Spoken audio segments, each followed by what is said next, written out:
যেটা বিএনপির রাজনীতি হচ্ছে আপনি অর্থনৈতিক উন্নয়নের রাজনীতি। বিএনপির রাজনীতি হচ্ছে প্রাইভেট সেক্টর লেড গ্রোথ, এই এক্সপোর্ট লেড গ্রোথ, আপনার পলিটিক্স অফ প্রোডাকশন অর্থাৎ উন্নয়নের। আমরা আগামীর একটি উজ্জ্বল বাংলাদেশ, ব্যাংকক সিঙ্গাপুরের হওয়ার প্রয়োজন।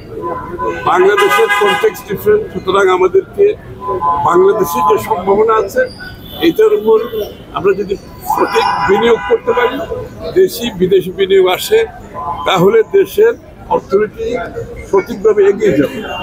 তিনটা পথ আছে। একটা হচ্ছে আপনি টাকা ছাপিয়ে দেশের উন্নয়ন করা, সেটা আমরা হাসিনের জমানায় দেখেছি, টাকা ছাপিয়ে উন্নয়ন। আরেকটা হচ্ছে ঋণ নিয়ে উন্নয়ন, সেটাও আমরা দেখেছি।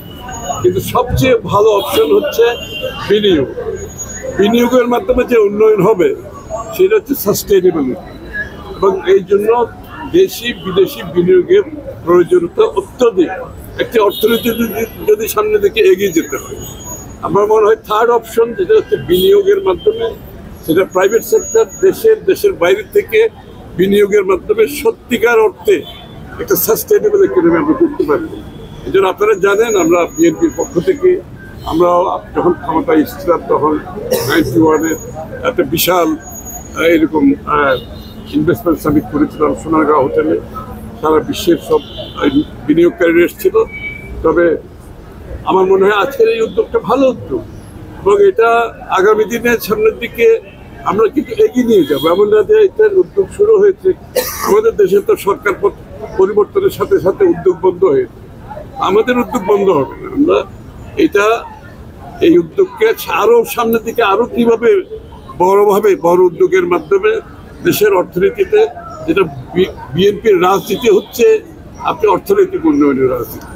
বিএনপির রাজনীতি হচ্ছে প্রাইভেট সেক্টর লেড গ্রোথ, এই এক্সপোর্ট লেড গ্রোথ, আপনার পলিটিক্স অফ প্রোডাকশন অর্থাৎ উন্নয়নের রাজনীতি, অর্থাৎ বিনিয়োগের রাজনীতি। সুতরাং আমাদের জন্য এটা খুবই গুরুত্বপূর্ণ, এবং এটাকে আমরা সামনের দিকে এগিয়ে নিয়ে যাব। এবং আমরা জানি এটার উচ্চতা অনেক বেশি, আজকে শুরু হয়েছে, আমরা চেষ্টা করব আগামী দিনে আরো উচ্চতর পর্যায়ে বাংলাদেশের বিনিয়োগের মাধ্যমে দেশের অর্থনীতিকে করতে পারে। বাংলাদেশে যে আজকে গার্মেন্ট শিল্প দেখতে পাচ্ছি, যে আজকে বাংলাদেশে প্রাইভেট সেক্টর গ্রোথ যেটা হয়েছে, এটা তো আমাদের পলিসির কারণে হয়েছে।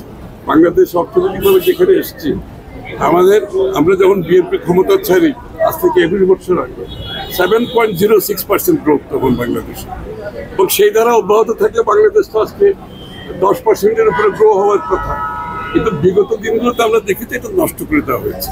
সুতরাং আমাদের দলটার সৃষ্টি হয়েছে অর্থনৈতিক উন্নয়নের জন্য, বিশেষ করে গণতন্ত্র এবং অর্থনৈতিক উন্নয়ন।